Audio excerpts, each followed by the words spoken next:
Fala pessoal, muito boa tarde para você que está ligadinho aqui na BMC News. Aí você estava ligadinho com a Débora Oliveira durante esta manhã, agora segue com a gente no BMC Stock, seu programa com as informações do mercado financeiro no meio do dia, na hora do almoço.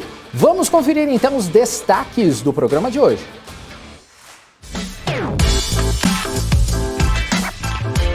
Desemprego cai no terceiro trimestre, mas ainda atinge 13 milhões e meio de brasileiros. Nubank reduz valor de IPO para até 41 bilhões e meio de dólares. Declaração de executivo da Moderna sobre nova variante da Covid-19 faz as bolsas caírem no mundo inteiro. Tudo isso e muito mais a partir de agora no BMC Stock.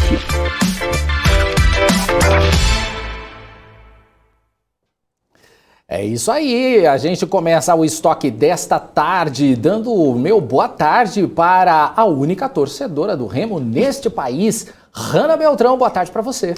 Boa tarde, Daniel Morales, boa tarde a todos que estão nos acompanhando. Olha, sem querer querendo, vim até com um look, né, um azul marinho e um branco, né, para dar apoio moral, sem querer querendo, né? É a cor do... Sem querer querendo. E aí acabei vindo combinando aqui. A Débora tá até soprando aqui do lado. Sem querer querendo, sem querer querendo. Foi sem querer querendo. A Débora também tá de Clube do Remo, né? Não queria dizer nada, mas então é isso, eu né? Eu nem sabia que o Remo tinha cor. Tem cor, uma cor muito que bela. Melhor do que uma cor, um azul mais, um azul claro, assim, meio como é o nome daquele azul, gente? Um azul, não é turquesa, de um outro time lá da nossa região, que também tá na Série C, né? E o Belo quer falar alguma coisa do nosso leão. Mas tá bom, então, né? O que importa aqui é a gente falar de mercado. Vamos então, né, focar no que tem que ser focado, né, Daniel Morales? Vamos falar de mercado, vamos trazer os principais assuntos que estão movimentando o mercado hoje, né, consequentemente os seus investimentos. E a gente vai comentar esses assuntos com o nosso convidado de hoje, o Eduardo Rau, analista da Inside Research. E também teremos o Alex André ao vivo, trazendo os gráficos do dia, sempre com um panorama bem legal sobre o que está se destacando tanto no mercado lá fora quanto aqui no Brasil. Bom, são agora o que, Daniel Morales? 12h40, vamos começar então falando de mercado? É isso aí, Hanna, 12h39. Não, tô brincando, 12h40. Olha, não podia perder a piada da hora, né? Piada interna, vamos lá. Vamos começar então com os números do mercado financeiro, Hanna Beltrão. A gente começa então com o Ibovespa, aí agora caindo 0,46% aos 102.343 pontos. E aqui no nosso mapa do calor do Profit Pro da Nelogica, eu separei mais uma vez os negativos e os positivos, tá aqui na tela. A gente começa pelos negativos, que ocupam a maior parte da minha tela nesse momento. Cirela caindo 2,92%, tem BRF caindo 2,55%, Embraer 2,53%, Lojas Americanas vem recuando aí também 2,30%. Falei de Lojas Americanas, falamos agora de Magazine Luiza caindo 1,74%, MRV caindo 1,69%, a Companhia Siderúrgica Nacional próximo de 1%, também caindo 1,11%, Telefônica, Vivo aqui também menos 1,01%, Itaúsa está caindo agora 0,81%, Ecorodovias 0,97%, perdão. Também aqui embaixo a gente tem Bradesco caindo 0,15%, tá?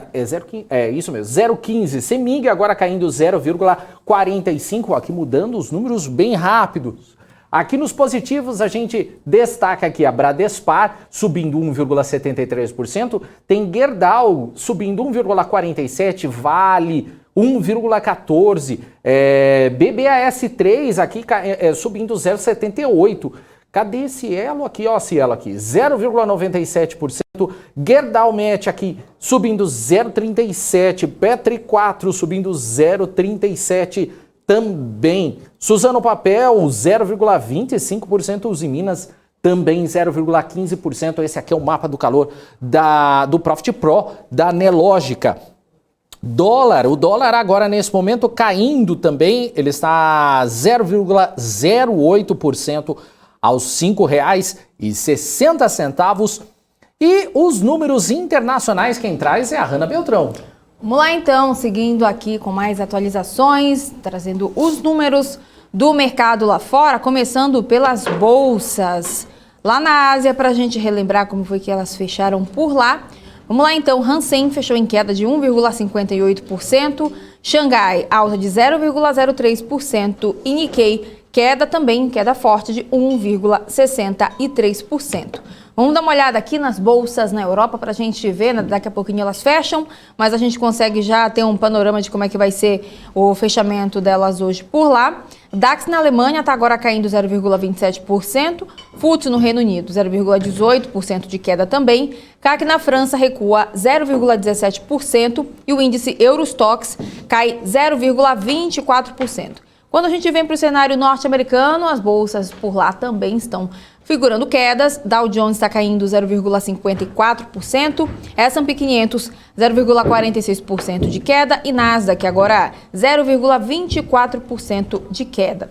Vamos dar uma olhada aqui então no barril do petróleo, que a gente vem falando desde cedinho, que está caindo, né, nessa terça-feira. E aí a gente vê que o petróleo Brent está recuando 2,83%, vendido a $71 o barril. E o petróleo WTI, então, está recuando 2,90%, comercializado a $67 o barril, pouco mais de $67. A gente segue de olho no mercado lá fora, porque o assunto do dia é a entrevista que o executivo-chefe da Moderna, Stephanie Bancel, disse ao jornal Financial Times que as vacinas anti-Covid são menos eficazes no combate à variante Omicron. Vamos então até os Estados Unidos falar com a nossa correspondente Giovanna Locatelli, que tem mais informações sobre isso. Giovanna, a declaração derrubou os mercados no mundo inteiro, né? Ninguém estava esperando, né, por essa declaração, né? Boa tarde. Exatamente. Boa tarde, Hanna. Boa tarde, Daniel, e a todos que nos acompanham. Bom, além dele dizer que as vacinas existentes são menos eficazes, ele ainda avisou que as empresas farmacêuticas vão levar meses para encontrar um imunizante aí específico e que possa realmente combater o Omicron. E ele explicou que isso é devido às mutações Omicron na proteína Spike que o vírus usa para infectar as células sadias do organismo. São mais de 50 mutações, então esta é uma das dificuldades. Ele fez afirmações, como você falou, numa entrevista no Financial Times, que ele deu na sede da empresa, que inclusive fica aqui pertinho de onde eu estou, em Cambridge. Então, isso mexeu muito com o mercado. Essa declaração dele veio num momento em que os especialistas de saúde tentam amenizar esse cenário de incerteza e medo, né, referente à eficiência das vacinas. O presidente dos Estados Unidos se manifestou depois da declaração dele, de Bancel, e disse que o momento é de preocupação e não de pânico, e tentou amenizar aí, dizendo que os especialistas do governo em saúde acreditam na eficiência das vacinas para combater essa nova variante, né? Essas previsões de Bancel mexeram muito com o mercado, como você falou, Hanna, e caiu muito, os papéis caíram muito, inclusive da própria empresa dele, né? A gente tem índices aqui, na segunda-feira estavam em alta de 11,80% e hoje pela manhã já tinha despencado a menos 3,39% dos papéis da Moderna. E isso deve acontecer também com as outras fabricantes de vacina. Hanna, Daniel. É isso aí, Giovanna. E também o presidente do Federal Reserve, o Jerome Powell, e a secretária do Tesouro, Janet Yellen, eles estão nesse momento no Senado norte-americano, né? Eles estão aí apresentando um relatório sobre a economia e também fazendo aquela avaliação sobre a nova cepa, né? A Omicron, que foi descoberta ali na África do Sul. Eu gostaria de saber o que eles falaram. Você tem informações a respeito, Giovanna?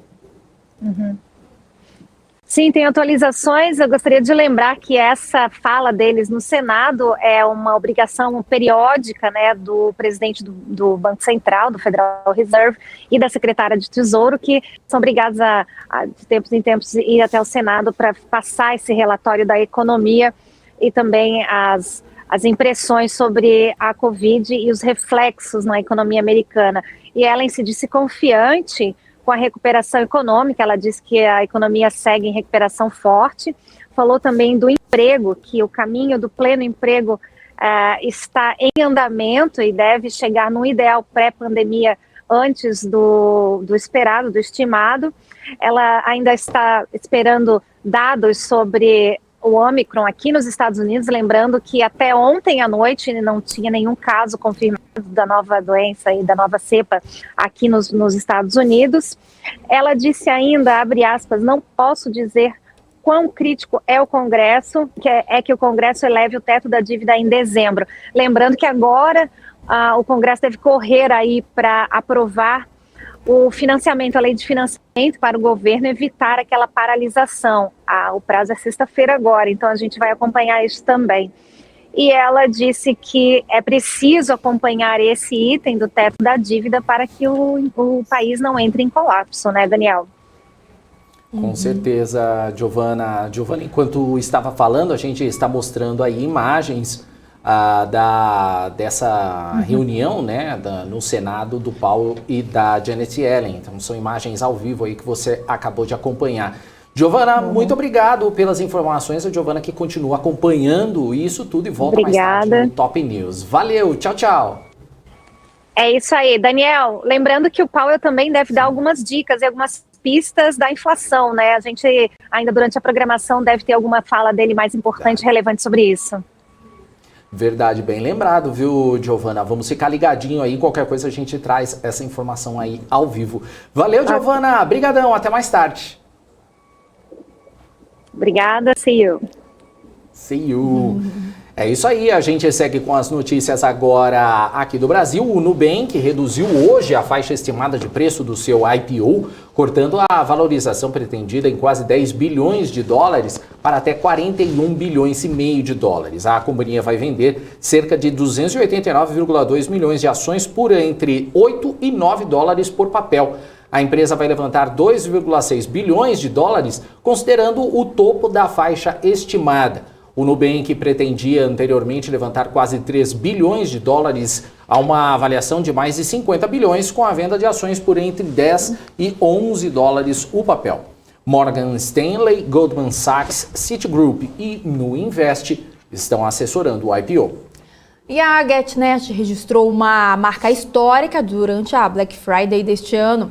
Na quinta e na sexta-feira, a companhia registrou mais de 2 bilhões de reais em volume de transações, o que representa um aumento de mais de 60% frente ao mesmo período do ano passado, chegando a cerca de 40% de participação de mercado em volume de transação.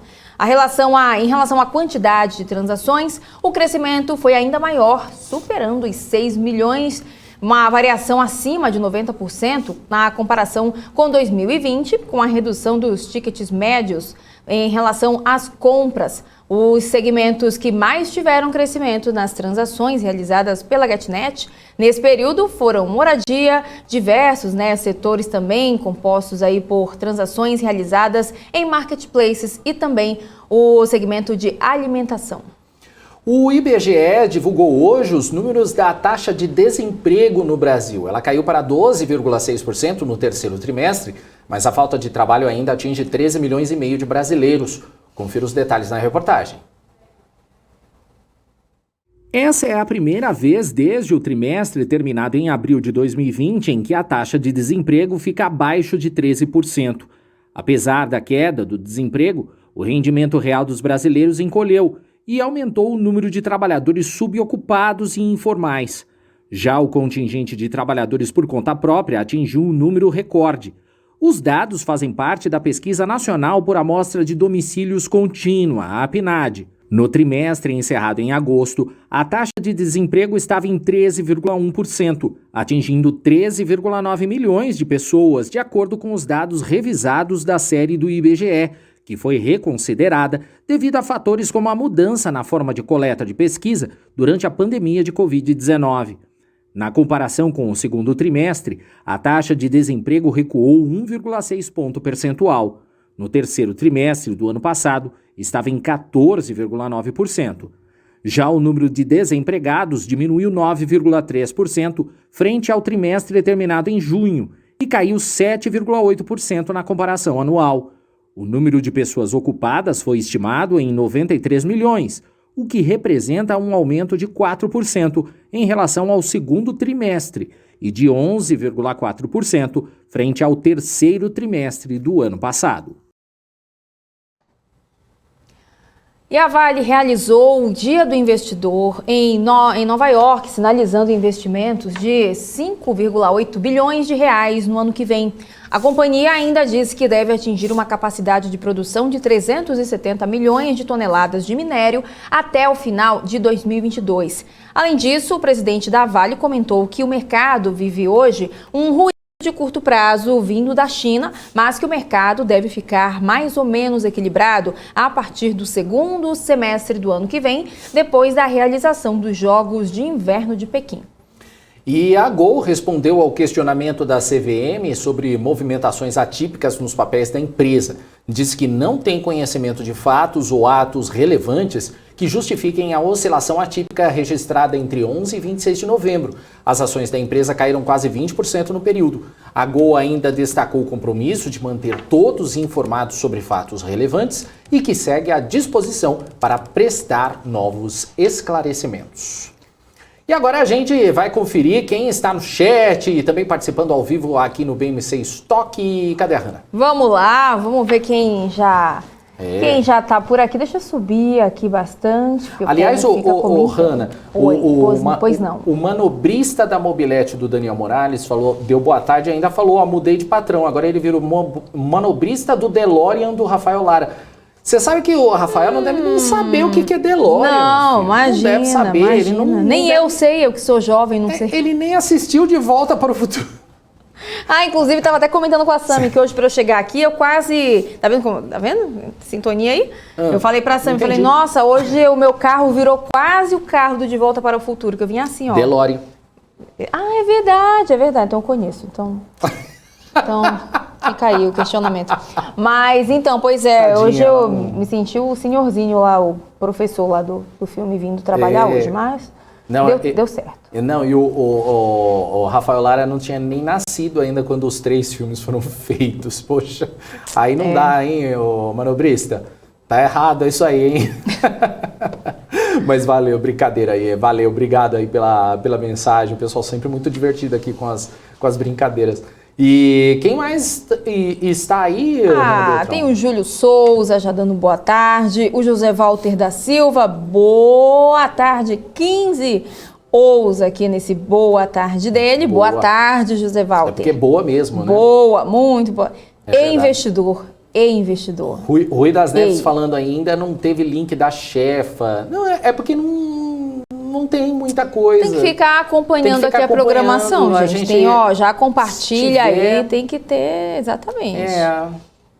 E que mais, gente? Enfim, o Ed aqui ficou bravo aqui comigo. A Morales, essa sua afirmação não é verídica. Tem muitos torcedores. É por causa do Remo. Você tá vendo só, gente? Ainda bem que eu tenho defensores, porque eu e Deus só nessa TV aqui defendendo do Remo. Você e Deus torce, né? Porque Deus torce para todo mundo, né? Exatamente. Porque não tem ninguém que torce também pro Remo. Né? Eu acho engraçado, né? Sempre no final dos jogos, né? Sempre tem aquela parte lá que os jornalistas, né? Repórteres vão falar com os jogadores, aí todos falam, não, porque Deus ajudou e tal. Aí eu acho engraçado que, tipo, né? Todos os times, né? São iguais, né? Estão lutando lá igual, mas é só um comentário mesmo que meu marido falou esses dias, achei engraçado. Mas enfim, vamos continuar vendo quem tá por aqui. Ok, tudo bem. Né? Pois é, vamos lá então que, né? Ó, o Hugo aqui dando estou aqui, Hanna, dando like agora. Acho muito que bom. O manobrista do Saravali já mudou aqui. Manobrista, a gente tá enroscado. DeLorean. Manobrista do DeLorean do Rafael Lara. Também tá rindo aqui o Sargento Aristides. Cadê o like? Perguntando aqui, cadê o like, pessoal? O pessoal tá meio tímido hoje, né? Berta Coutinho falando o que está acontecendo agora, por que o Ibovespa está derretendo tão rápido? O Saravali estava falando agora há pouco. Não tava não, tá caindo, né? Tá caindo e caindo forte agora. O Ibovespa agora tá com menos 1,57%, caindo forte agora. aos 101.201 pontos. Pois ele que, né, durante aí o News, a gente até chegou a falar aqui que ele tinha recuperado, chegou na marca dos 103 mil pontos, aí perdeu de novo, perdeu os 102 mil, e agora vamos ver se ele luta pelo menos para manter esses 101 mil, mas pela virada que deu, a gente não consegue agora ver nenhuma empresa, né? Verdade, subindo, aqui a gente vê que todos os setores agora estão caindo e a Local Web liderando aqui com mais de 9% de queda. E aí a gente vai... Está caindo bem agora. Agora, né? O que aconteceu? O que aconteceu? Não sabe dizer agora, nesse momento. Eu sei que o ministro Paulo Guedes está falando nesse momento. O ministro Paulo Guedes começou a falar agora há pouco e ele falou na CEBIC que nos frustra chegar a grandes sonhos e fazer 50% ou 40%, que todas as arrecadações deste ano estão batendo recordes. Construção criou emprego, manteve atividade na pandemia. Foi muito difícil botar a economia em pé novamente. Queremos mais empregos privados que empresas estatais. Todas as estatais já cumpriram seu ciclo. Ele também falou assim, aqui é Ministério do Planejamento, vai para Cuba, Venezuela, Coreia do Norte. Temos inteligência descentralizada no governo como economia de mercado. A gente está vendo aí algumas informações que o ministro da Economia falou agora há pouco. É estranho, né? Mas enfim, vamos ver o que vai acontecer nisso tudo. O Felipe Nascimento acabou de falar pra gente aqui que a Paula Moraes vai falar agora lá no evento, mas eu acho que a gente não tem, infelizmente a gente não tem um evento para passar agora, né, Júnior? Acho que não tem. Vamos pedir aí pro grande Júnior. O Rodrigo que estão aí, será que dá para colocar trecho do evento? Deixa eu ver se o pessoal me responde aqui. Eu não estou ouvindo nada. Só escuta de longe, né? Fiquei o Daniel assim, fica o pessoal. Olha ela! Olha só a Paula discursando aí. Será que a gente consegue então colocar o áudio dela? Mudar aquele mindset de que muita gente ainda deixa o dinheiro na poupança e está perdendo dinheiro ao invés de saber ganhar. É um desafio muito grande porque eu aprendo a cada dia e me sinto muito honrada estar ao lado de grandes profissionais que sempre admirei, que sempre li e nunca imaginei um dia, para quem saiu do jornalismo factual, que já subi morro no Complexo do Alemão, me escondendo de tiro embaixo de pedra, de pneu de carro, hoje estar aqui é uma honra muito grande. A BMC News está nascendo, tem menos de um ano que estamos com o piloto praticamente beta no ar e agora, a partir de 2022, vamos vir com uma grade realmente completa, só voltada para esse público. Então, quero agradecer todos que votaram em mim, todos os telespectadores que votaram muito, também todos os meu time maravilhoso, mais de 60 pessoas por trás desse projeto, que tem me ajudado, me ensinado a cada dia. Então, na verdade, esse prêmio não é meu, é de todos os nossos parceiros, colaboradores que estão sempre ao nosso lado. Muito obrigada a todos, fico muito feliz e honrada em estar aqui ao lado de todos vocês. Obrigada.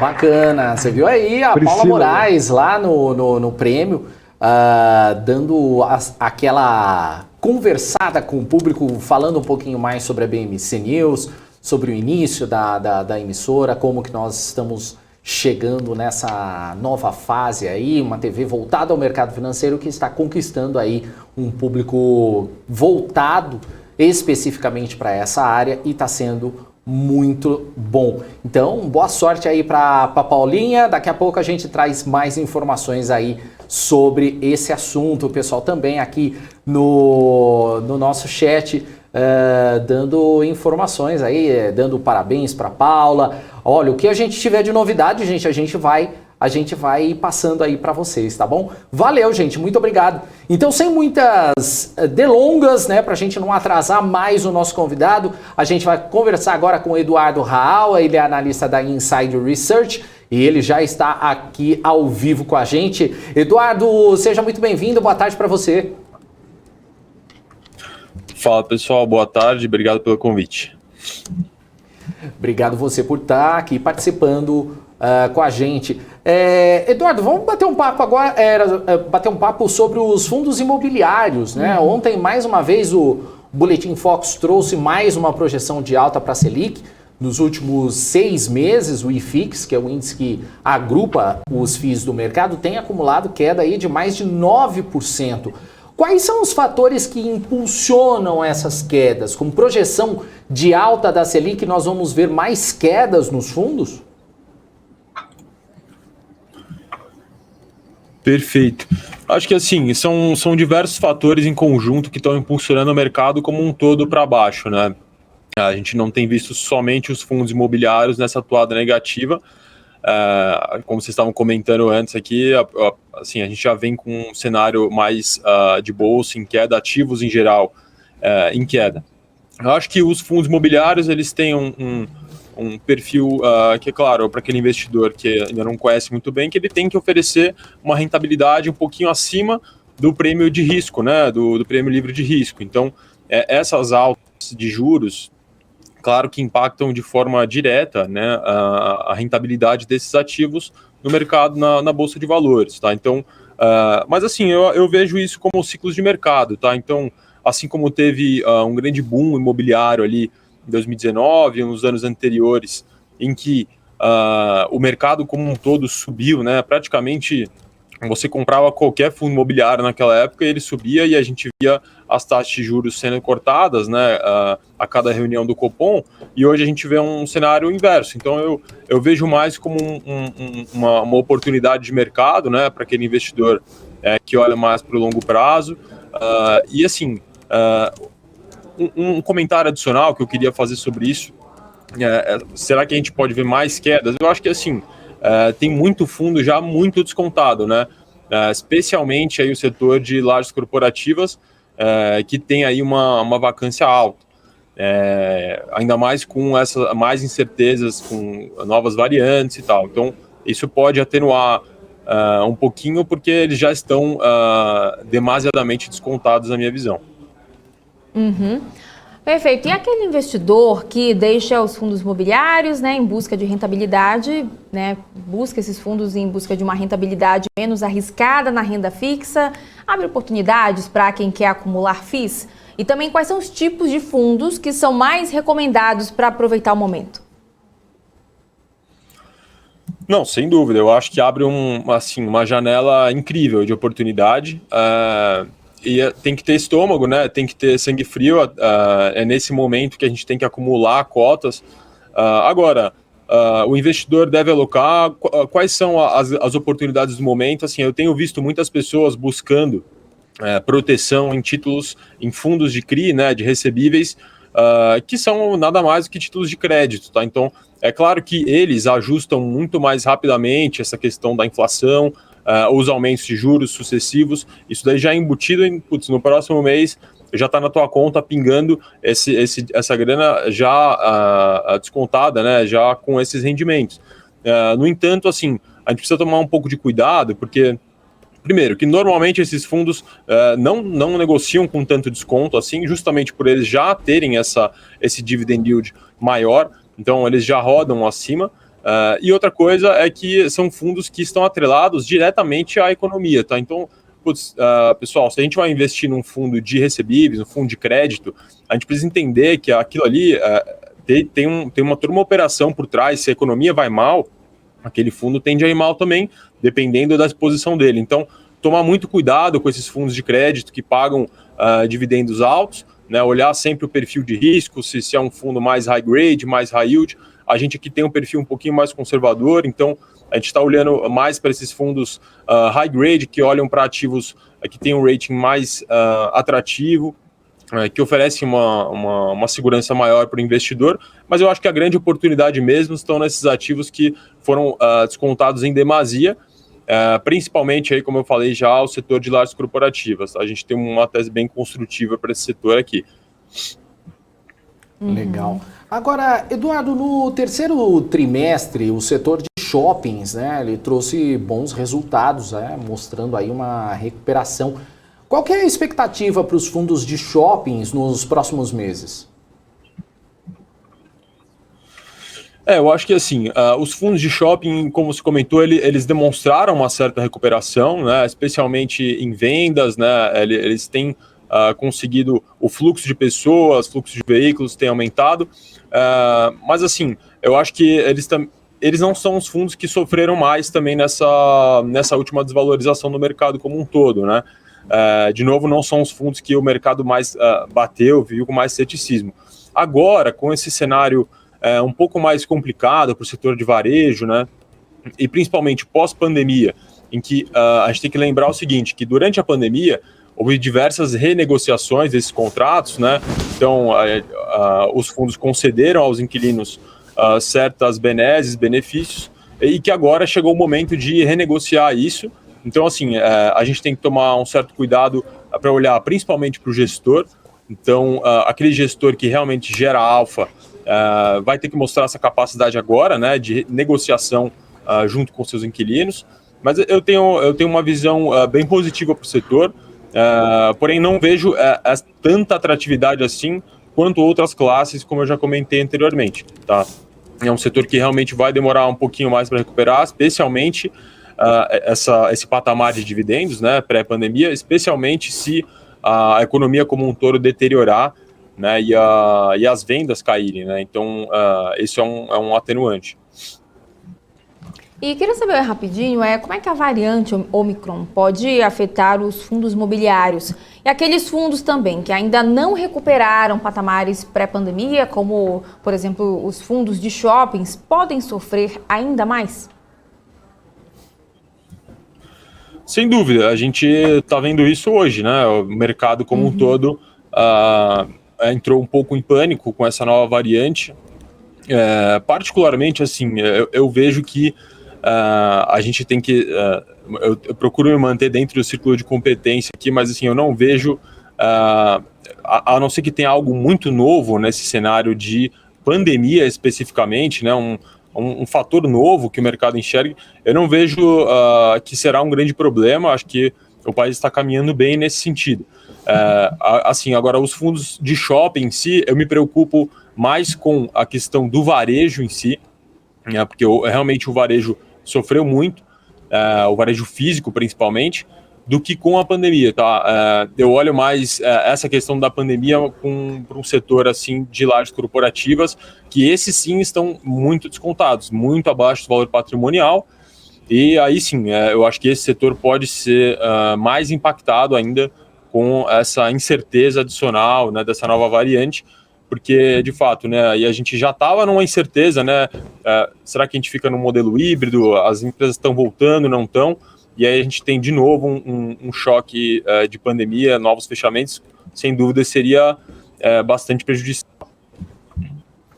Agora, Eduardo, de que forma o IGPM ele impacta os fundos, a desaceleração em novembro? Ele pode impactar os FIIs atrelados ao índice? E aquele movimento de alta recente do IGPM, ele impacta na popularidade de alguns FIIs?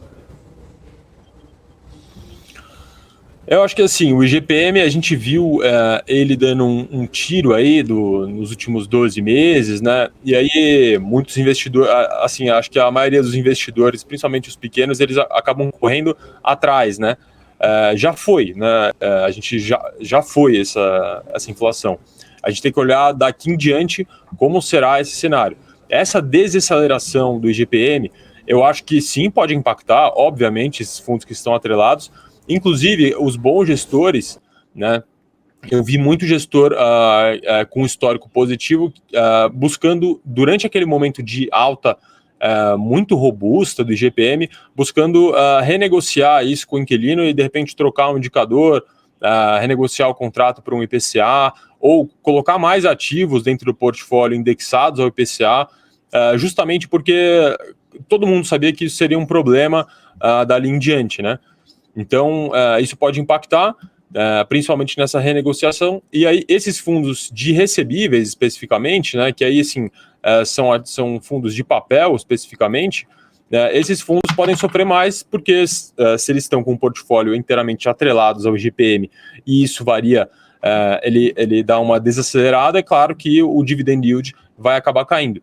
Então, sobre a sua segunda pergunta, né, o momento, a popularidade, é como eu falei, esses fundos de recebíveis, eles ficaram muito populares justamente pelos dividendos pagos, né? Então, eles acompanharam muito a inflação, muito o CDI, muito rapidamente, e claro que se você vê um dividend yield, um dividendo de 1%, mais de 1% ao mês, pingando na sua conta, isso é atrativo e os investidores acabam correndo para esses ativos e acabam não olhando muito para o risco em si que eles estão correndo, né? Foi como eu comentei, são fundos de crédito, então a gente tem que tomar um certo cuidado com isso. E agora, esses investidores que correram depois do movimento do mercado, provavelmente vão sentir o impacto disso na sua rentabilidade. Perfeito. E um tipo de FII aí que estreou recentemente foram os FIAGROS. Como é que você avalia essa novidade no mercado financeiro, e é uma boa oportunidade para o investidor e também para o produtor? Eu acho excelente, tá? Eu acho que essa indústria ainda carece de muito desenvolvimento, com o apoio do mercado financeiro, né? Quando você profissionaliza isso e passa para uma gestão, consegue dar crédito profissional para isso, um crédito mais barato, ajudar o produtor, eu acho que isso é bom para ambas as partes. Eu vejo que, na verdade, são os últimos IPOs de fundos imobiliários têm sido mais nesse sentido, né, nesse setor de FIAGRO, que são... mas, de novo, eu gostaria de ressaltar que quando você investe num FIAGRO, tá, pessoal, vocês não estão investindo em terras, tá? Às vezes as pessoas podem confundir um pouco. Putz, eu quero investir no setor agro, então eu vou comprar um FIAGRO.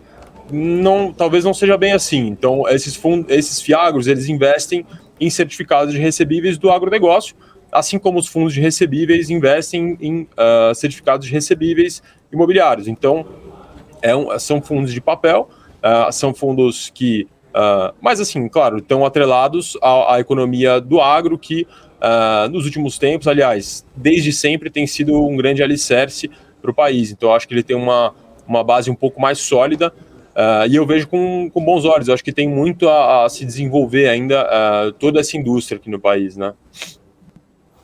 O Eduardo, tem uma pergunta aqui no chat do Wellington Mota, aproveitando sobre aquela pergunta sobre o IGPM. Ele falou o seguinte: os contratos atrelados ao IGPM, ele vai continuar? E essa é uma questão que depende inteiramente do gestor, né, do fundo que ele está investindo. Eu não sei especificamente o fundo, mas assim, via de regra, como eu falei, os gestores eles têm buscado, foi um movimento que eu vi durante a pandemia de trocar esse indicador, tá? Como esse movimento foi de forma generalizada, eu não sei especificamente o fundo dele, mas isso é o que eu tenho visto e eu vejo com bons olhos, tá? Eu acho que é um movimento importante porque você se antecipa a um problema, né? Então lá na frente você já sabe que vai ser mais difícil renegociar isso, então você já está antecipando isso, traz mais tranquilidade para os cotistas, traz mais tranquilidade e segurança para o inquilino. Então, eu vejo com bons olhos, tá? Eu prefiro nesse momento, inclusive. Uhum. E, tem mais uma pergunta aqui, né? O Wellington perguntando o seguinte: até onde é real, né? Até onde são reais as notícias de que mudaria para IPCA os contratos? Como eu falei, na verdade, assim, a pergunta acaba sendo, a resposta vai ser a mesma, porque a pergunta é bem parecida, né? Eu acho que esse movimento de troca do indicador, ele é positivo para ambas as partes, porque ele antecipa um problema. Agora, isso depende inteiramente do fundo que ele está investindo. Cada fundo, cada gestor vai atuar de uma maneira diferente. Então, talvez tenha gestor que enxergue de uma maneira diferente, né? E que ele talvez tenha enxergando daqui para frente que eles vão conseguir renegociar isso de forma tranquila e que eles preferem manter o IGPM e tudo bem, né? Acho que não tem muito certo e errado no mercado, tem a sua visão. Se isso vai se concretizar ou não, a gente vai ver mais para frente. Particularmente, eu prefiro, nesse momento, fundos que tenham um portfólio um pouco mais atrelado ao IPCA. Tá? E dos gestores em si que fizeram esse movimento lá atrás, né? Legal. Eduardo, com a alta da Selic, aumentou muito o saque dos fundos multimercados, né? Com os investidores tirando dinheiro para aproveitar as oportunidades da renda fixa. Qual o impacto desses saques para o mercado? Esses saques, assim, a gente viu a indústria de multimercados como um todo sofreu muito, né? Porque, na verdade, o fundo multimercado, ele é um reloginho, né? Então, o gestor precisa bater o CDI consistentemente, senão ele vai acabar tomando resgate invariavelmente, né? Essa é um dos problemas de um hedge fund, e é um dos problemas que os gestores estão enfrentando. A gente viu, inclusive, o fundo Adam, né, muito famoso aí alguns anos atrás, do Márcio Appel, que tomou assim um resgate absurdo o ano inteiro, né? E assim, os fundos que não performarem, que não superarem o CDI, mesmo com ele alto, assim, ele vai acabar tomando resgate e não tem muito jeito, tá? Agora, como o investidor pode se beneficiar disso? Qual é esse saque, o impacto disso, né, no mercado? Eu acho que alguns ativos acabam ficando demasiadamente descontados em bolsa, aí eu estou falando de ações mesmo, justamente por conta disso, né? Então, os fundos eles têm que estopar posições, têm que vender posições para honrar com esses resgates, né? Então, a gente viu isso, acho que teve alguns momentos durante o ano de mais estresse que teve muito stop de multimercado ali, e assim, principalmente quando você pega um ativo que tem uma liquidez um pouquinho menor, ali, né, se você está estudando aquele ativo, claro, você conhece, ali de repente pode surgir uma oportunidade muito interessante, né, porque o fundo ele é obrigado a vender, ele acaba penalizando a cota muito acima do que o mercado faria normalmente, então você consegue comprar um ativo excelente a um preço muito bom. Então essa assim, é uma ideia, é uma colocação que, de repente, o investidor pode estudar os ativos que o fundo está investindo para isso, enfim, mas são consequências naturais do mercado, né? Os fundos tomam muito resgate, eles precisam vender suas posições para honrar esses compromissos, e isso é natural. E tem mais uma pergunta aqui chegando de um telespectador, o Macarrão perguntando, ele fala primeiro boa tarde, e ele fala assim, no cenário econômico atual, você vê o risco de um default nos fundos de papel, principalmente nos fundos high yield? Sem dúvida, assim, eu não diria default, acho que é uma palavra muito forte. Eu acho que eu acompanharia, se eu estivesse investido em fundos high yield nesse momento, eu acompanharia muito de perto para saber quais são esses ativos que eles estão investindo, tá? Quais são os ratings desses fundos, né? E principalmente, né, quando a gente olha para esses fundos mais arriscados, a gente tem que analisar a pulverização do portfólio, né? Se esse fundo está investido em 4, 5, 6 CRIs, né, high yield, né, com um perfil extremamente arriscado, de repente, é um indicativo interessante para olhar para um outro lugar, começar a procurar outros tipos de ativo. Eu não gostaria dessa exposição, mas provavelmente esse fundo vai estar pagando muito dividendo. Então, é sempre essa relação de risco-retorno. Tá, quero deixar esse fundo comigo. Sugestão, coloca uma parcela do capital que isso não vai impactar tanto na tua rentabilidade se eventualmente houver algum default dentro desse portfólio. Então, uma parcela pequena desse percentual à disposição não faria tão mal assim. Eu acho que o mais importante é o asset allocation como um todo e não ali escolher o asset picking mais especificamente. Legal. Eduardo, eu gostaria de agradecer aqui a sua participação no BMC Stock, mas antes eu queria que você deixasse as suas considerações finais, as suas frases, o seu recado, fica à vontade. Show, pessoal. Obrigado pelo convite, sempre bom estar batendo esse papo aqui com vocês. Eu acho que aproveitando o momento do mercado, assim, eu gostaria de ressaltar que são nesses momentos de incerteza que é o ideal para a gente acumular patrimônio, tá? Se não houvesse incerteza, acho que grandes investidores que fizeram grandes fortunas não teriam tudo isso, né? Então, assim, até parafraseando, eu estava lendo a carta da Vista Capital hoje cedo, e acho que eu peguei uma frase muito bacana para a gente encerrar aqui, que é o seguinte, né?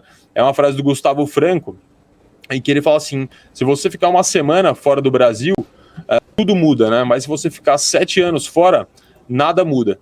Então, é um pouco isso, tá? Eu acho que, vamos olhar para frente, tem certeza? Tem, mas o quanto disso já está embutido no prêmio dos ativos em bolsa, né?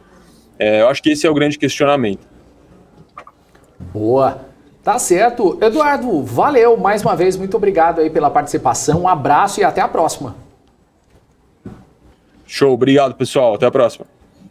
Até. É isso aí, gente. A gente acabou de conversar com o Eduardo Raal, ele é analista da Inside Research e bateu aquele papo legal aqui com a gente. Daqui a pouquinho a gente vai chamar aqui o Alex André com os gráficos do dia. Ele vai trazer aí os 10 gráficos do dia. Daqui a pouquinho a gente traz essas informações.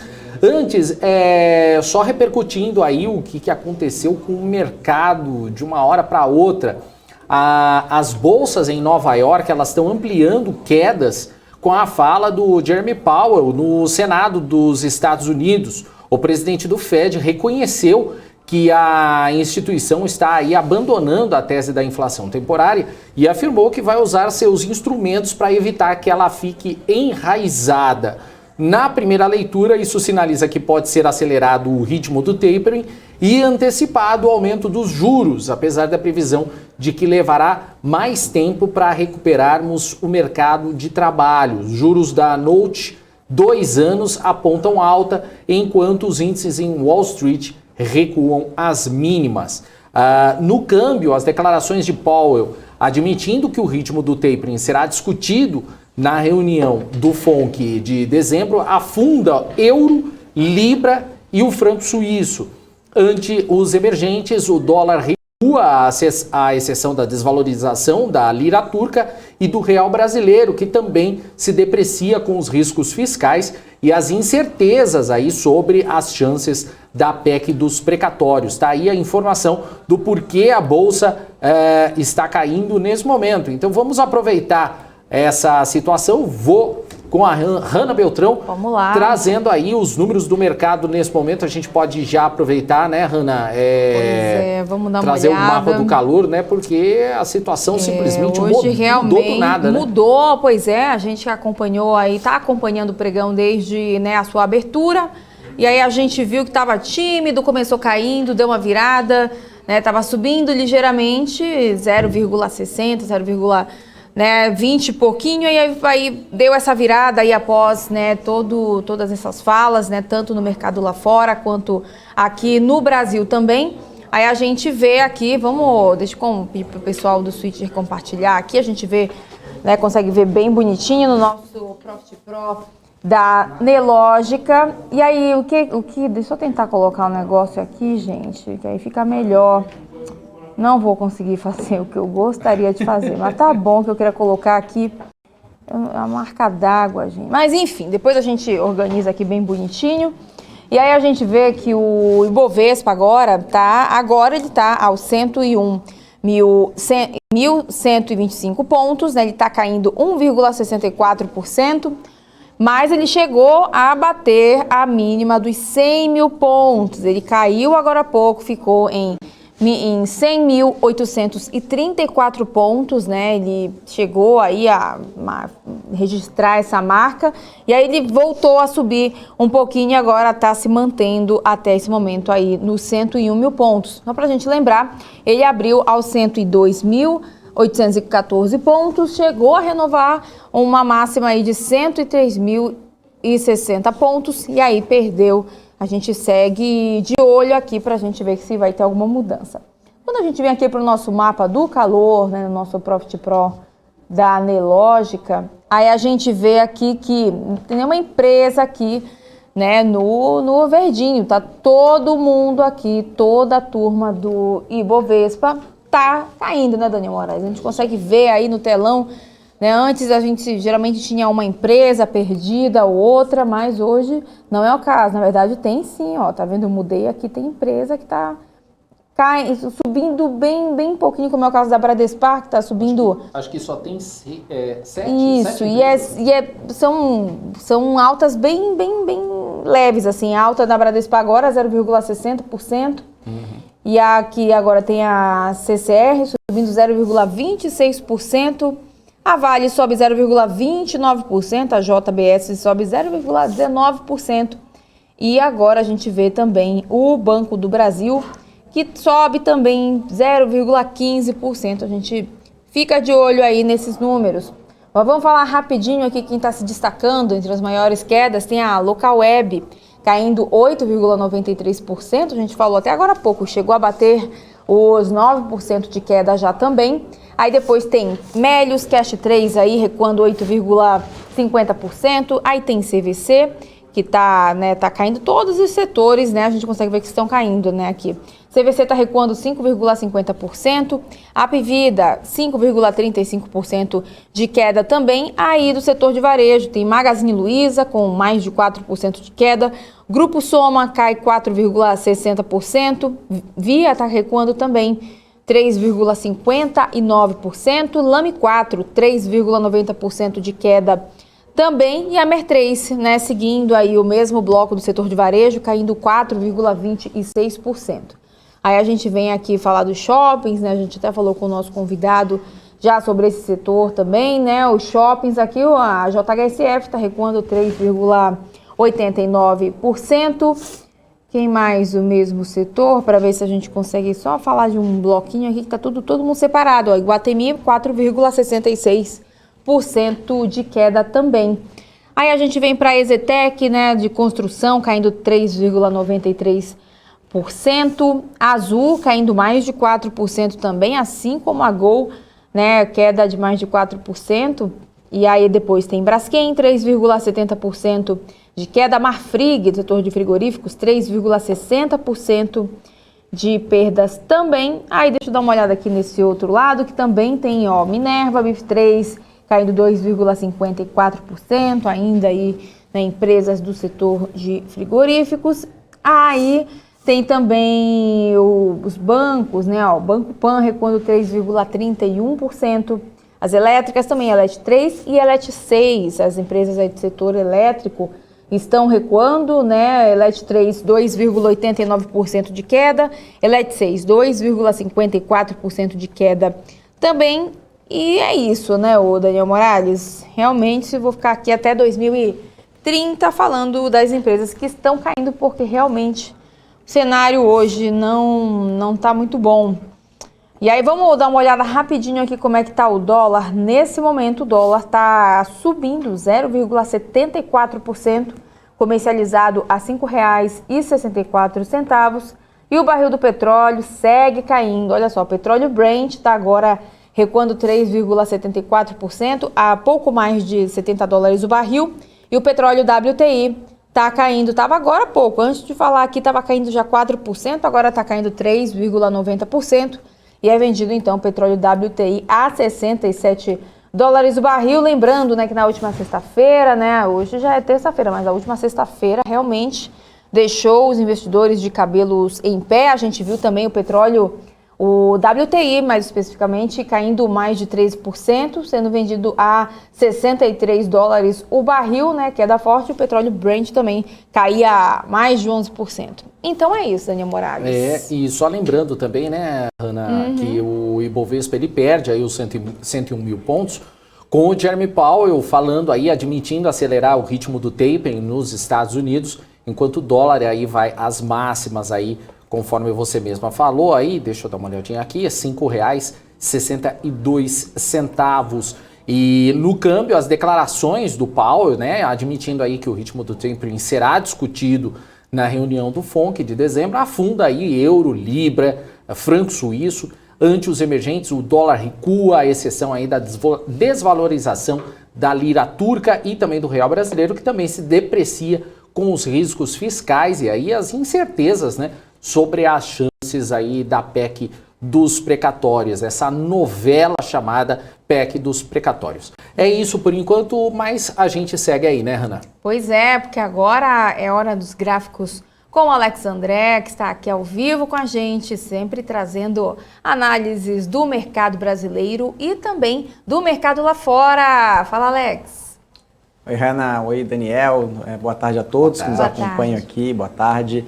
Acho que é bacana, né, a gente comentar um pouco desses gráficos, né, que a gente tem todos os dias, né, os 10 principais gráficos. Alguns deles, né, para quem nos acompanha aqui, né, diariamente, já dá para perceber o que estava acontecendo na Europa, né, algumas semanas atrás.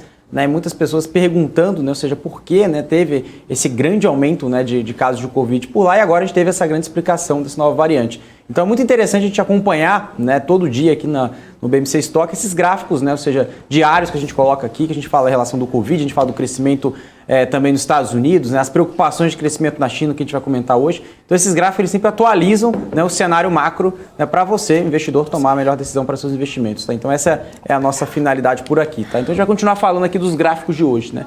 Esse gráfico aqui do Goldman Sachs, que é interessante, né, falando do mercado europeu, né, que o mercado está estimando um impacto muito maior, né, para uma demanda, né, da União Europeia do que foi no inverno passado, né, no qual a demanda, né, quando a gente fala em relação, né, de vacinas, né, e também em relação principalmente as commodities também foram muito maiores, né, porque por falta de vacina o mercado ficou muito em relação instável, né, em relação a isso, a gente olhar para o ano passado, e agora a gente consegue observar, né, nessa relação aqui, esse gráfico que é interessante, né, a gente fala aqui em relação principalmente de demanda, né, de sazonal, né, de derivados de petróleo, né, principalmente de gasolina e de diesel, principalmente com o aumento da vacinação. Né, então a gente consegue observar que desde o ano passado, né, a curva de vacinação tem aumentado por lá, né, e consideravelmente também um aumento, né, de consumo de derivados, né, de petróleo tem aumentado. Né, inclusive tem mostrado aí um cenário melhor, né, na Europa por um lado, mas ainda não chegou, né, no break-even ali no 0 a 0. Né, chegou ali em torno de julho desse ano, mas devolveu, está bem próximo. Tá? Então a gente está falando aqui desse gráfico, né, que mostra o impacto da demanda,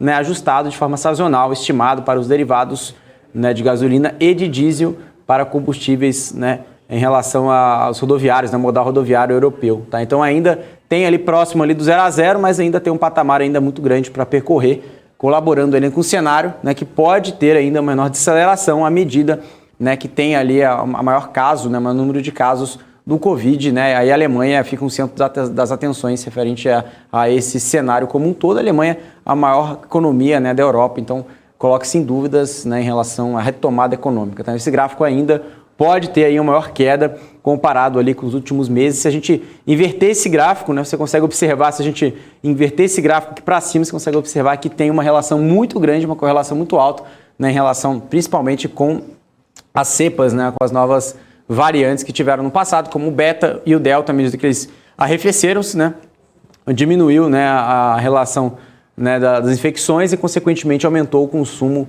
né, de derivado de petróleo. Então, ele é inversamente proporcional a esse gráfico aqui, quando a gente fala de vacinas com combustíveis na Europa e também no mundo inteiro. Tá? Bom, esse gráfico que é interessante agora, né, é uma explicação muito interessante. Né? Muitas pessoas falam assim, por que o minério de ferro subiu hoje 5% no Dalian, na China, subiu 6%, 7%? E alguma das explicações está nesse gráfico aqui. Tá? Esse gráfico ele mostra o volume de transações de terras nas 100 principais cidades chinesas, né? E a gente compara aqui com o ano de 2021 com outros anos, né? Desde 2018, 2019 e 2020, né? Então esse primeiro gráfico ele compara isso, o volume de transações de terra. Quanto maior o número de transações de terras, ou seja, maior land bank, ou seja, maior, né, possibilidade, né, de ter construções, então, consequentemente, vai ter aí novas obras futuras contratadas. Então, por isso que o minério de ferro pode ter uma grande alta. Inclusive, né, nas últimas semanas, o minério de ferro teve ali uma alta, né, forte ali no curto prazo, devido a esse gráfico aqui. Tá? Inclusive, a gente trouxe ali, até inclusive, uma retomada ali no começo de novembro, né, e também ali de outubro para novembro. Então, a gente consegue observar quanto maior o tamanho, né, de transações de volume de terra, né, maior aumenta o otimismo em relação ao minério de ferro, porque vai ter aí, né, a maior demanda, né, não só minério de ferro, mas também outros insumos na construção civil. Tá? Mas lembrando que esse gráfico aqui, a gente está comparando, né, que está caindo, tá, esse volume de transações de terras em torno de 78% de ano contra ano. Tá? E lembrando, né, se a gente comparar com 2020, fechou ali quase no all-time high, né? O ano 2019 fechou acima que 2020, e agora 2021 devolveu tudo que teve no ano passado, caiu mais um pouco, né? Então tem uma preocupação muito grande referente não só à crise de crédito, isso é um dos assuntos, e um outro assunto é em relação à demografia, né? Ou seja, por outro lado, tem diversas casas, né, que não foram ocupadas, e isso gera, né, um preço menor, ou seja, maior oferta e menor demanda, e consequentemente também um cenário, né, que traz ali uma conjuntura de menor risco, né, ou seja, não só nos high yields, né, nos junk bonds das construtoras, nas incorporadoras, e por outro lado, né, o menor apetite de investimento para esse setor, e um setor muito dependente, né, do PIB chinês, em torno ali de quase 1/3, né, a gente está falando de 30% correspondente ao setor de real estate. Então, tudo isso traz ali uma leitura que a China tem um desafio muito grande, né, não é só em relação à injeção de crédito como ela tem feito, mas também, principalmente, a confiança, né, do consumidor, né, na China e também, consequentemente, essa preocupação referente, né, na ponta de crédito, que é uma outra preocupação adicional que a gente já comentou aqui no BMC Stock. Tá? Esse gráfico aqui, a gente continua a falar, né, esse gráfico aqui que é interessante, né, ele mostra o volume diário de transações imobiliárias nas 30 principais cidades, que caiu 28% abaixo dos níveis de 2020, que é esse gráfico aqui. Tá, então, a gente está falando que caiu 28% o nível de transações de propriedade, ou seja, o primeiro gráfico a gente fala de transações de terras, ou seja, o land bank, né, para construir, e esse segundo gráfico são as próprias casas, né, que já foram construídas e mostra o volume, né, as transações nas 30 principais cidades, uma média móvel de 7 dias. Né? Então, a gente consegue observar uma queda de 7% comparado ali com o período de 2018, 2019 e 2020. Mais uma vez, a gente consegue colaborar no cenário que 2018 até 2020 foi um ano muito bom, e agora tem devolvido aí as últimas quedas, né? Mas não tem aí chegado num cenário tão ruim quanto o do ano passado, né? Ou seja, nos últimos 3 anos também no cenário de fevereiro até março. Tá? Então a gente consegue observar que historicamente, né, entre fevereiro e março, né, esse gráfico ele tem aí a cair de uma forma muito, muito significativa. Tá? Lembrando que todos os períodos tiveram uma queda, lembrando que tem que entender também, né, que no começo do ano, né, tem ali um menor apetite em relação a real estate de transações de propriedades por lá. Então, colocar isso na conta, né, entender um pouco mais, né, que esse gráfico colabora muito com o crescimento chinês e também referente, né, ao setor, principalmente em relação ao minério de ferro, né, que a gente comenta bastante por aqui. Tá? Bom, esse gráfico agora a gente vai falar no mercado americano, né, principalmente em relação à participação do varejo, né, ou seja, do investidor de varejo, né, um investidor como eu e você, né, pessoas físicas que investem na bolsa nos Estados Unidos. E a gente separa aqui em 2 tiers, ou seja, em as duas classes. Né. Primeira tier, né, é large caps e segunda tier, né, ou seja, a segunda participação aqui é small caps. Tá? A gente está falando aqui do volume total, né, de ações da Bolsa Americana. Né? O que a gente consegue entender, né? Que a gente consegue colaborar, né, que a maior parte dos investidores que estão atrelados, né, em small caps está girando em torno ali de 20%, né, na média, tá? Quando a gente coloca aqui numa base desde 2019 até 2021. E quando a gente olha aqui para large caps, ou seja, as grandes, né, as big techs, né, as grandes companhias, né, está em torno de 10%. O que colabora nesse gráfico é claramente, né, que o investidor de varejo estava em busca, né, de ações mais descontadas, ações com maior risco, né, ações com maior beta, e isso também colabora muito com o gráfico, né, do Russell 2000, né, ou seja, o gráfico, né, o índice, né, que mostra, quando a gente já colocou esse gráfico na tela aqui, que é o índice, né, das small caps americanas. Então a gente consegue entender também que não é só também o S&P 500, mas também um lado aqui que são as small caps americanas que tem atraído, né, a maior parte dos investidores de varejo, né, os investidores pessoas físicas americanos. Por outro lado, as ações large caps são, né, atreladas a investidores institucionais, né, investidores privates por um todo, tá? Quando a gente fala aqui num consenso de mercado. Tá? O que é interessante, né, o que dita, né, esse gráfico é interessante, né, ele dita o crescimento da Bolsa e um dos pontos é EPS, ou seja, lucro por ação das principais companhias, né, que é o LPA. Outro ponto também é a geração de caixa das companhias. E também um outro ponto também que a gente vai falar um pouco de lucro, né, que são as margens de lucro, né, do próprio índice. Então esse gráfico ele mostra a margem de lucro líquido do S&P 500 desde 1980, tá? Então esse gráfico, né, da Compstat, né, essa fonte, né, ele mostra diversos períodos e tem uma ascendência muito grande. Para quem nos acompanhou ontem aqui no BMC Stock, a gente tinha comentado até um gráfico do Goldman Sachs, né, que tem ali uma amostragem, né, ou seja, quanto maior o tempo de um investimento, menor a chance de você perder dinheiro. Por quê? Esse gráfico também colabora nesse sentido, ou seja, quanto maior tempo do investimento, maior tem a perspectiva da margem de lucro da bolsa como um todo do índice subir e, consequentemente, o preço acompanhar os fundamentos. Tá? Então, ainda o Goldman Sachs tem uma perspectiva de uma aceleração, né, no curto prazo, mas o consenso do mercado espera-se que tenha uma ascensão ainda, chegando próximo a 12% de margem de lucro líquido do S&P 500. Tá?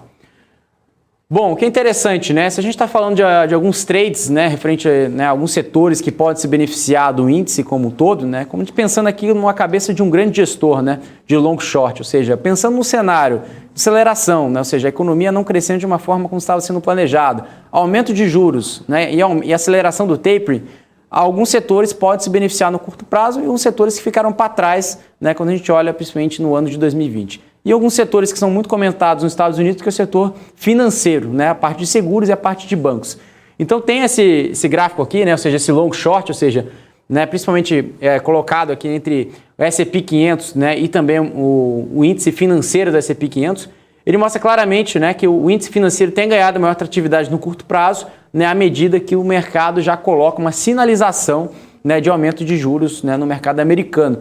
E isso mostra claramente um aumento de spread, né, e também a relação que o mercado precisa, né, principalmente no maior financiamento, ou seja, maior apetite a crédito. Claro que agora no curto prazo não é um grande catalisador, mas por outro lado, o aumento de juros favorece sim, né, seguradoras e bancos de forma geral, tá? Mas tem que entender um pouquinho também do cenário de cada banco, né, ou seja, dos fundamentos, né, de cada companhia. Bom, esse gráfico que é interessante, né? A gente sempre fala em relação à demografia, a gente estava falando isso na China recentemente agora. E esse gráfico ele fala disso, tá? O crescimento da população em idade ativa, né, ficou aquém das projeções nos últimos anos, principalmente devido a uma queda acentuada na imigração líquida para os Estados Unidos, né? Então, ou seja, nos Estados Unidos está sofrendo, né, ou seja, de uma queda demográfica, ou seja, pessoas, né, tendo poucos filhos, né, ou seja, comparado à média histórica, né, também o menor índice de imigração. Tem diversas explicações, né? Ou seja, a pandemia fez as fronteiras fecharem, né, tanto não só os países próximos aos Estados Unidos como o México, mas também pessoas que vão, né, até os Estados Unidos trabalhar, enfim, tem essa onda, né, de migração de pessoas ativas para o trabalho por lá, e agora teve essa suspensão, né, desde o ano passado, e também, né, claro, não está só restrito ao ano passado, a gente está vendo uma aceleração desde 2016 por um todo, e a perspectiva, né, era que teve um crescimento ali de mais de 2017, né, para frente, né, em mais de 2,1 milhões, né, que estão um net, né, ou seja, negativo comparado com a perspectiva, né, ou seja, da tendência dos últimos anos, tá? Então, ou seja,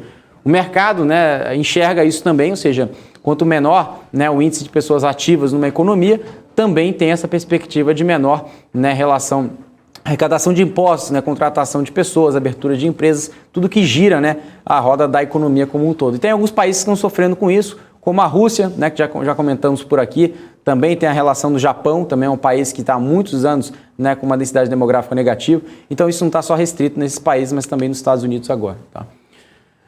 Bom, e se a gente está comentando aqui da crise de supply, né, a gente já tinha comentado também anteriormente nos últimos programas que a crise de supply tem mostrado se arrefecer ali no curtíssimo prazo, e esse gráfico ele colabora nisso, né? Então uma das maiores companhias, se não a maior, né, em valor de mercado, a Apple, né, que ultrapassa mais de 2,5 trilhões de dólares, está mostrando para o mercado, né, que o lead time, ou seja, o tempo de entrega dos seus produtos entre iPhone 12, 13, o 13 mini, o 12 mini e outros produtos, está diminuindo, ou seja, desde o começo da cadeia até a entrega para o consumidor final, ou seja, está diminuindo o tempo de entrega. Então significa, né, que a maior companhia do mundo, né, mostra-se aí que o mercado, né, de supply chain tem melhorado no curtíssimo prazo, mas ainda não chegou no cenário ideal, ainda está em patamar elevado, mas esse gráfico já traz um grande alívio, tá, geral para o mercado, tá?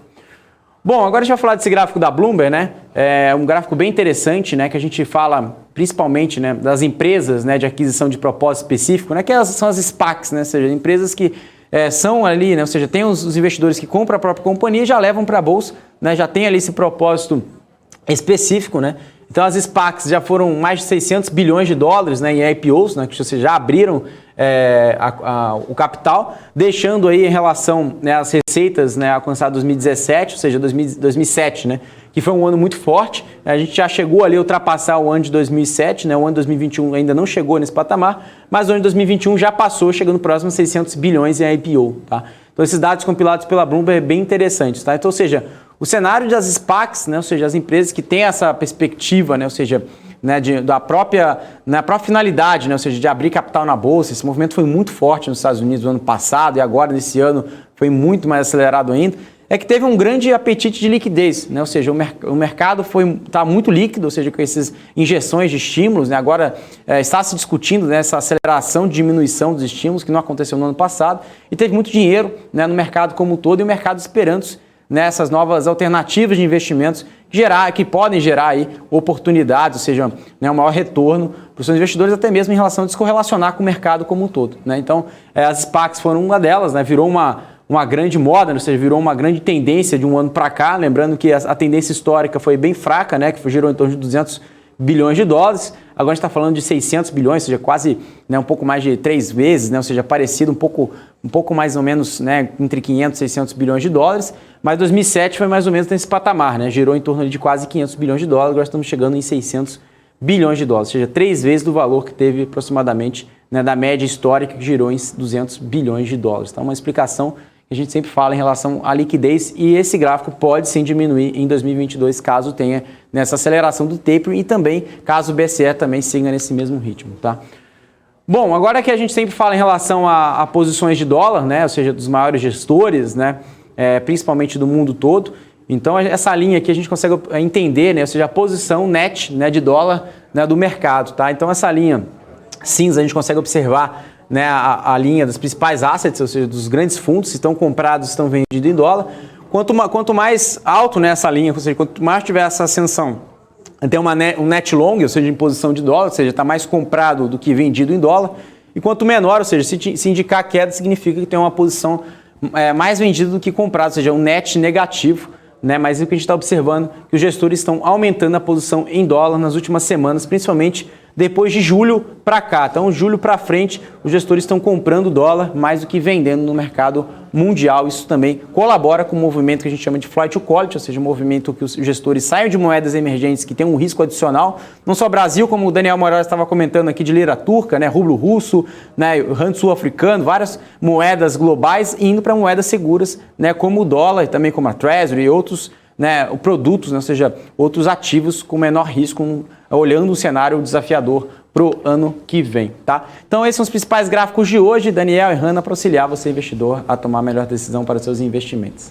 Valeu, obrigado então, Alex André, aí pelas informações ao vivo aqui no BMC Stock. Não deu nem para falar tchau pro Alex, mas tchau, Alex. Tchau, Daniel. Valeu. Aí, tchau, Alex. Agora valeu. sim. Tchau, Hanna. Valeu, Alex. É isso aí, o pessoal sempre comentando aí o trabalho do Alex com os gráficos dele aqui no BMC Stock. Valeu, obrigado. E aí a gente segue aqui com as informações do nosso programa. A gente trazendo agora a informação da Ômega Energia, que fechou um contrato com a Air Liquide para fornecimento de energia 100% renovável para a produção de uma unidade no nordeste do país. O projeto tem o objetivo de entregar produtos que servem para reduzir a emissão de carbono do grupo Air Liquide. A companhia possui metas de reduzir a emissão de carbono até 2035 e de zerá-las até 2050, sendo a energia elétrica um importante fator para atingir esses objetivos. De acordo com a Ômega, o projeto apresenta os selos REC dos parques de energia renovável, o que vai possibilitar o abatimento das emissões para a compra de energia e vai contribuir para a redução de aproximadamente 25 mil toneladas de CO2 na atmosfera.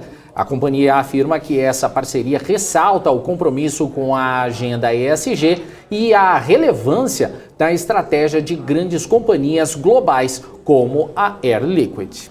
Vamos lá, então, seguindo aqui com mais informações, falando agora sobre as compras com cartões de crédito, débito e pré-pago que podem ter superado 28 milhões de reais nessa Black Friday. Né? E os dados são da Associação Brasileira das Empresas de Cartões de Crédito e Serviços, a ABECS. O crescimento foi de aproximadamente 22% em comparação com 2020. O uso de cartões na internet, aplicativos e outros tipos de compras não presenciais teve uma alta de cerca de 30% no período. Pagamentos não presenciais representam hoje cerca de 35% de todos os gastos realizados com cartão de crédito. Entre os itens mais buscados na Black Friday deste ano estão alimentos, que representou aí aproximadamente 20% dos gastos, além de produtos de higiene e beleza. As compras de produtos eletrônicos acabaram em segundo plano neste ano. É isso aí. E a Arco Educação, empresa brasileira listada na Nasdaq, divulgou prejuízo de mais de 144 milhões de reais no terceiro trimestre. foram 424% maior que o prejuízo de 16,2 milhões alcançado no mesmo período do ano passado. A companhia reverteu também o EBITDA de 26,4 milhões no terceiro trimestre de 2020 em um resultado negativo de 43,3 milhões neste ano. No critério ajustado, o EBITDA foi positivo em 15 milhões de reais, com queda de 72,5% na comparação anual. A empresa informa ainda que a base de custos e despesas foi impactada por novos negócios adquiridos nos últimos 12 meses. A Arco encerrou o trimestre com posição de caixa de 1,656 bilhões de reais, valor considerado adequado pela companhia para cumprir as obrigações de 763 milhões em dívidas e contas a pagar aos acionistas vendedores neste ano.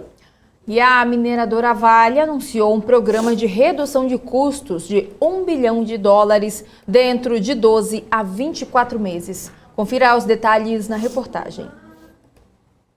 Durante o evento Vale Day, que aconteceu nesta segunda-feira na Bolsa de Valores de Nova York, o vice-presidente executivo de finanças da Vale, Gustavo Pimenta, afirmou que a empresa terá um programa de redução de custos de $1 bilhão, aproximadamente 5,5 bilhões de reais. Segundo ele, a companhia vai conseguir importantes avanços. São elas a redução do risco, o aumento da capacidade de produção e a redução de custos. Pimenta afirmou ainda que nos próximos anos os custos de reparação da companhia vão ficar entre 800 e $1 bilhão, enquanto a venda significativa de ativos trará um alívio significativo para as despesas de caixa da empresa. O vice-presidente também falou sobre a operação de recompra de ações anunciada pela mineradora. Para a Pimenta, a recompra é o melhor investimento atualmente para a companhia. Ele destacou que entre a recompra de ações e o pagamento de dividendos, a Vale já retornou até o final do terceiro trimestre pouco mais de $20 bilhões aos acionistas. Já o vice-presidente executivo de metais básicos, Mark Travers, destacou que a empresa segue avançando no projeto de cobre de Salobo 3, em Carajás, no estado do Pará. E a Arezzo anunciou acordo para comprar a Guaraná Brasil em uma transação de 180 milhões de reais. Em fato relevante, a empresa informou que a quantia vai ser paga em uma série de parcelas. O valor da operação pode ser ampliado em até 40 milhões de reais. A expectativa da companhia é que a Guaraná Brasil tenha receita bruta de 110 milhões de reais e EBITDA de 32 milhões em 2022. Em fato relevante, a operação está inserida na estratégia da Arezzo de ampliação de seus negócios no setor de moda e varejo, com diversificação de produtos e expansão de marcas em seu portfólio. Hanna Beltrão invadindo aqui o espaço aéreo. Gente. Ô, Hanna. Ai, olha, não aguento, né? Os humilhados estão sendo muito humilhados essa semana. E aí, nem terça-feira ainda já apareci, gente, ó. Agora não vai dar, mas quando tá só o Daniel, aí eu fui só me ajeitar aqui, ó. Só pulei aqui, já apareci, oh meu Deus. Com condições, não. É assim mesmo, né? Não tem jeito. Não tem jeito. Bom, Hanna, né? Isso, Hanna. Eu tô vendo aqui agora, Hanna, deixa eu tirar meu ponto, ele tá atrapalhando aqui agora. Eu tô vendo aqui só duas empresas estão em alta aqui, né? Estão com os papéis em alta, ainda repercutindo as falas aí do Jeremy Powell lá no Senado americano e caindo bem agora o Ibovespa, né? Contigo agora, vai. Vamos lá, né? Vamos jogar na tela aí o nosso mapa de calor, Profit Pro da Anelógica, porque agora, olha só, o Ibovespa já cai 2,29%. E agora sim, ele tá operando bem aí na casa dos 100 mil pontos, tá agora 100.464 pontos, né? Ele tinha aí, né, a gente viu no comecinho do pregão que ele, né, tentou, tava subindo um pouquinho e aí Daniel Morales aqui do meu lado, olha, eu vou te falar um negócio, não tem condições isso, não tem condições. E aí a gente viu, né, durante o News, que ele chegou até bater a marca aí dos 103 mil pontos, 103.066 pontos, mas aí ele começou a cair de novo o índice. Aí a gente vê, então, que ele estava agora há pouco nos 101 mil, tentando se manter aos 101 mil pontos, e agora ele está, então, a 100.494 pontos, o índice brasileiro. Vamos dar uma olhada aqui no nosso mapa de calor, né? Como o Daniel falou agora há pouco. Agora tem só 3 empresas aqui que tá para virar, que acho que virou já. Pois é, olha só, Bradespar está subindo 0,41% e a JBS, né, subindo 0,17%, as únicas empresas que estão verdinhas aqui no nosso, nem aparece, estou olhando aqui na tela, até corta, né? Tem tantas empresas aí que estão caindo, né, que nem aparece aqui no cantinho. Vamos lá então falar rapidinho aqui da Locaweb, que já está caindo mais de 10%, 10,36% de queda agora. Na sequência tem Cash 3, Melios, que acabou de virar agora 10% de queda também. E aí depois tem CVC caindo mais de 7%. Tem também a Apvida, 5,78% de queda. Banco Pan, 5,44% de queda também. E aí tem BRF agora caindo 5,44%. E aí tem as empresas aqui do setor de varejo, Magazine Luiza, 4,85% de queda. Tem também, né, que estava olhando agora há pouco, Lame 4, Lojas Americanas, está caindo 4,79% agora. Grupo Soma também 4,8% de queda. Via está recuando 4,10% também. E a gente vai olhando aí para ver se a gente acha mais alguma. Ó, tem Pets também, acabei de achar, 3,8% de queda, né? São algumas empresas aí, uma das principais empresas do setor, né, que estão aí entre as maiores quedas hoje também. Aí a gente dá uma olhada aqui nas construtoras, tem Cyrela caindo 4,20%, MRV 4,44% de queda, EZTEC também 4,09% de queda. E aí tem a Gol, tem a Azul e também, estou olhando aqui, tem a Embraer, CVC também, né, que a gente falou agora há pouco, CVC, são as empresas que, né, de setor aéreo, setor de viagens, que estão caindo. CVC é a que mais cai no momento, queda de quase 7%. E aí depois tem a Embraer caindo 3,95%, a Azul 4,60% de queda também. Deixa eu dar uma olhada aqui para ver se eu acho a Gol. A Gol tá por aqui, gente. Tem que estar por aqui. Tenho fé que ela esteja aí. Não, fé não, né? Senão a gente tem fé que tá caindo, Daniel Moraes. Não, que ela esteja aí no seu mapa. Não, ela tá por aqui, é que tá dançando, né? Tá cheia a Gol, ó, 3,53% de queda nesse momento, que fica dançando, né? O volume de negociação é grande aqui, aí fica, né? O tempo inteiro fica atualizando. E aí a gente vê aqui também que tem o Fleury, né? O grupo Fleury que está caindo também mais de 4%. Os shoppings também figuram aqui entre as maiores quedas. JHSF caindo 4,30%. Aí tem também Alpargatas recuando 4,16%. Redditor está caindo também agora a mais de 4%. Quem mais aqui está caindo? Deixa eu olhar aqui nesse outro lado que tem as empresas aqui de setor de siderurgia e mineração, tem também as elétricas, Elet 6, recua agora 3,4%. Aí tem CSN recuando 3,37%.